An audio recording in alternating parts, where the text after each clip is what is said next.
नमस्कार दोस्तों, स्वागत है एक बार फिर से हमारे चैनल सर्च 24/7 में।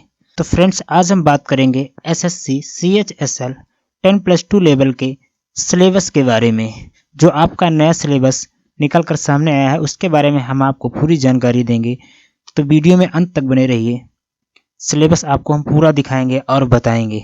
तो चलिए हम लोग स्टार्ट करते हैं। डाउनलोड करने के बाद सिलेबस आपका कुछ इस प्रकार होगा। SSC combined higher secondary level CHSL 2022 tier first है and tier second exam syllabus. तो सबसे पहले जो ये सिलेबस 4 सेक्शंस में डिवाइड होगा। पहला जो सेक्शन होगा वो इंग्लिश लैंग्वेज का है, जो बेसिक नॉलेज आपको इंग्लिश की होनी चाहिए, और ये होने वाला है आपका 50 मार्क्स का। और टोटल क्वेश्चन होंगे जो वो 25 होंगे। 25 क्वेश्चन 50 मार्क्स, यानी प्रत्येक क्वेश्चन आप 2 नंबर का होना है। तो 25 क्वेश्चन और 50 मार्क्स हो जाएंगे। दूसरे नंबर पे आना है आपका जनरल इंटेलिजेंस, सामान्य बुद्धिमत्ता। ये भी आपका 25 क्वेश्चंस होंगे और 50 अंकों का होगा, यानी सभी क्वेश्चंस 2 नंबर के होने वाले हैं। और उसके बाद आपका आता है तीसरे नंबर पे quantitative aptitude, basic arithmetic skill. भी आपका 25 क्वेश्चंस का होने वाला है और 50 नंबर का होने वाला है। उसके बाद आपका आ जाता है अगला सेक्शन जनरल अवेयरनेस।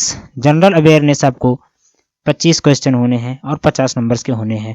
टोटल आपका 60 मिनट का क्वेश्चन पेपर होगा और 60 मिनट में आपको 100 क्वेश्चंस करने हैं। 25 25 25 25, यानी एक क्वेश्चन के लिए आपको एक भी मिनट पूरा नहीं मिलेगा। आपको स्पीड बढ़ानी है, वो स्पीड जो होगी आपकी क्वांटिटेटिव एप्टीट्यूड में बढ़ानी होगी।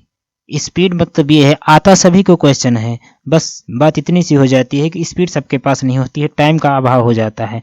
बाकी आप इंग्लिश तैयार कर सकते हैं। जनरल इंटेलिजेंस जो है यह आपका रीजनिंग जिसे हम लोग कहते हैं उस टाइप के क्वेश्चन होते हैं। और जनरल अवेयरनेस जो होता है ये आपका जीके जीएस से रिलेटेड होता है। ये क्वेश्चन ऐसे होते हैं कि अगर आपको आ रहा है तो आ रहा है, नहीं आ रहा है तो छोड़ के आगे निकल सकते हैं, क्योंकि इसमें टाइम लगना नहीं होता है। आया तो टिक मारे। लेकिन जो क्वांटिटेटिव एप्टीट्यूड के क्वेश्चंस होते हैं ये आपको फंसा के रखते हैं। कुछ क्वेश्चंस ऐसे होते हैं जिसमें आप बहुत ज़्यादा टाइम दे देते हैं और मिलने वाला कुछ होता नहीं है, फिर बाद में पता चलता है आंसर मिल ही नहीं रहा है। तो जो क्वेश्चन नहीं आ रहा है उसको छोड़कर आगे बढ़ सकते हैं आप। और इतना आप एक्सपर्ट हो जाइए कि क्वेश्चन आप लगाइए, फटाफट एक बार में आंसर निकले। और स्पीड होगा तभी आपका एग्जाम क्रैक होना है। तो चलिए आगे बढ़ते हैं, हम आपको इसको डिटेल में बताते हैं कि आपका इस लैंग्वेज में क्या क्या आने वाला है। तो सबसे पहले हम इंग्लिश लैंग्वेज की बात करते हैं। सबसे पहले आएगा स्पॉट द एरर। आपको एरर देखनी है, कहाँ पे गलतियां हैं, इसमें गलतियों को सुधारना है। उसमें सुधारना नहीं, आपको सिर्फ बताना है गलतियों को। इसके बाद मैं इंग्लिश में ही पढ़ूंगा, सबकी जानकारी हिंदी में देने लगूंगा तो ज़्यादा टाइम लग जाएगा। तो चलिए आगे बढ़ते हैं। अगला है फिल इन दी ब्लैंक्स। आपको खाली स्थान भरने होंगे। सिनोनिम्स और होमोनिम्स, उसके बाद एंटोनिम्स हैं, स्पेलिंग डिरेक्टिंग है, मिस स्पेल्ड वर्ड्स हैं, आइडियम्स हैं, फ्रेजेस हैं, वन वर्ड सब्स्टिट्यूशन है।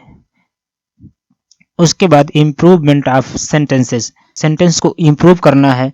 आप सेंटेंस को इम्प्रूव करेंगे क्वेश्चन पेपर में, जो आपको ऑप्शन होंगे देखेंगे आप किस प्रकार से इम्प्रूव हो सकता है। उसमें आपको ऑप्शन दिए होते हैं, उसमें से आपको लगता है कि ये सेंटेंस में ये चीज़ लग जाएगा तो इम्प्रूव हो जाएगा, या फिर इसको इस तरह से पलट दिया जाएगा तब इम्प्रूव होगा। आपको ऑप्शंस मिलेंगे, वहाँ से आप टिक कर सकते हैं। उसके बाद एक्टिव पैसिव वॉइस भी है, वर्ब्स हैं, और conversation into direct indirect narration में है। आपको नरेशन में मिल जाएंगे, डायरेक्ट इनडायरेक्ट जिसे हम लोग इंटर में पढ़ते थे, डायरेक्ट इनडायरेक्ट। उसके बाद सफलिंग ऑफ सेंटेंसेस पार्ट्स है। उसके बाद सफलिंग of sentences in a passage, close passage, comprehension passage, ये सब वो हैं जिसमें क्वेश्चन आपको निकालने हैं, आंसर निकालने हैं। क्वेश्चन तो आपको दिए होंगे। इसके बाद आपका आ जाता है जनरल इंटेलिजेंस, सामान्य बुद्धिमत्ता, यानी आपको इसमें रीजनिंग देखने को मिलेगी। इसमें सबसे पहले आपको लिखा है it would include questions of both verbal and non verbal type. Verbal और नॉन वर्बल दोनों टाइप के क्वेश्चन आपके होने वाले हैं। The test will be include question on semantic analogy, symbolic operations, symbolic number analogy. उसके बाद है आपका ट्रेंड्स जो होंगे वो आने वाले हैं, फिलॉजी है, स्पेस ओरिएंटेशन है, और उसके बाद सिमेंटिक इन्फ्रेंसेस है। उसके बाद सीमेंटिक क्लासिफिकेशन है। वेन डायग्राम आप लोग पढ़े होंगे, अगर आप तैयारी कर रहे हैं तो वेन डायग्राम के बारे में जानते होंगे। सिंबॉलिक नंबर क्लासिफिकेशन, अनफोल्डिंग है। इसके बाद है सीमेंटिंग सीरीज है, figure pattern folding and completion, number series भी है, एम्बेडेड फिगर है, फिगरल सीरीज है, क्रिटिकल थिंकिंग है, क्रिटिकल थिंकिंग भी है, देख रहे हैं सोचने की क्षमता कितनी तगड़ी है आपकी, और प्रॉब्लम सॉल्विंग भी है, प्रॉब्लम सॉल्व करनी होगी, इमोशनल इंटेलिजेंस है, लो इमोशनल इंटेलिजेंस भी है इसमें, वर्क बिल्डिंग है, सोशल इंटेलिजेंस है, कोडिंग एंड डिकोडिंग ये तो होना ही है, न्यूमेरिकल ऑपरेशंस, अदर सब टॉपिक्स इफ एनी, अगर इस प्रकार के कुछ टॉपिक्स हैं तो वो भी हो सकते हैं जो सामान्य बुद्धिमत्ता से हैं, ज़्यादा क्रिटिकल नहीं होने वाले हैं। अब यहाँ से आपकी मैथ स्टार्ट हो जाती है। सबसे पहला नंबर आता है नंबर सिस्टम का, इसमें है कंप्यूटेशन ऑफ होल नंबर है, डेसिमल एंड फ्रैक्शन है, रिलेशनशिप बिटवीन नंबर्स, ये है। आपको सिस्टम में इतनी चीजें देखने को मिलेंगे, 1 2 3 तीन चीजें हैं नंबर सिस्टम में। नंबर सिस्टम बहुत बड़ा चैप्टर होता है, लेकिन इसमें 3 चीजें हैं जो बहुत सारी चीजें होती हैं। नंबर सिस्टम जिसको अच्छे से आ गया वो सारी मैथ सॉल्व कर। नंबर सिस्टम सबसे पहला स्टेप होता है अर्थमेटिक में। अगला स्टेप जो आता है वो है फंडामेंटल अर्थमेटिकल ऑपरेशन। इसमें आपको बहुत सारे टॉपिक देखने को मिल जाएंगे, परसेंटेज है, रेशियो एंड प्रोपोर्शन है, स्क्वायर रूट्स है, एवरेज है, इंटरेस्ट है, सिंपल एंड कंपाउंड दोनों है इंटरेस्ट में, simple interest and compound interest. उसके बाद प्रॉफिट एंड लॉस है, डिस्काउंट है, पार्टनरशिप बिजनेस है, मिक्सचर एंड एलिगेशन भी है, टाइम एंड डिस्टेंस है, टाइम एंड वर्क है। इसमें से आपको जो सबसे कठिन लग रहा होगा मिक्सचर एंड एलिगेशन लग रहा होगा, क्योंकि मुझे शुरू में ये बहुत कठिन लग रहा था। उसके बाद आपको जो कठिन लग रहा होगा, एक आपको कंपाउंड भी कुछ हल्का सा कठिन जरूर लग रहा होगा। उसके बाद आपको टाइम एंड डिस्टेंस भी लग सकता है, बाकी सब।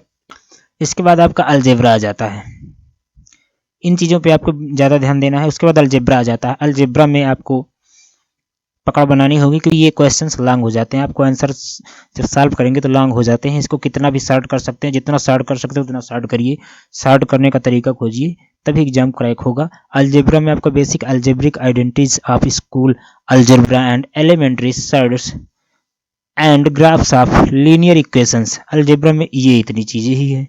उसके बाद आपका जियोमेट्री आ जाता है, इसमें आपका है familiarly with elementary geometric figures and facts. इसके बाद है triangle and its various kinds of centres, और वो जो ट्रायंगल होता है उसके सेंटर को लेकर बहुत सारे क्वेश्चंस बनते हैं, उसी पे क्वेश्चन आने हैं। उसके बाद है congruence and similarity of triangles, circle and its chords, देखो सर्किल में बहुत सारे क्वेश्चन बनते हैं। टेंजेंट्स हैं, angle, subtended, by chords of a circle, common tangents, 2 और मोर सर्किल्स। इसके बाद आपका मेंसुरेशन आता है, मेंसुरेशन भी आपको हार्ड लग सकता है अगर आपने सही से नहीं पढ़ा तो। लीजिए बेसिक क्वेश्चन से समझना शुरू करिए, शुरू करते ही आप थोड़ा सा अभ्यास कर लीजिए। इसके बाद है ट्रायंगल, इसमें मेंसुरेशन में। उसके बाद है क्वाड्रिलेटरल, उसके बाद रेगुलर पॉलीगन, उसके बाद circle, right prism, right circular, cone.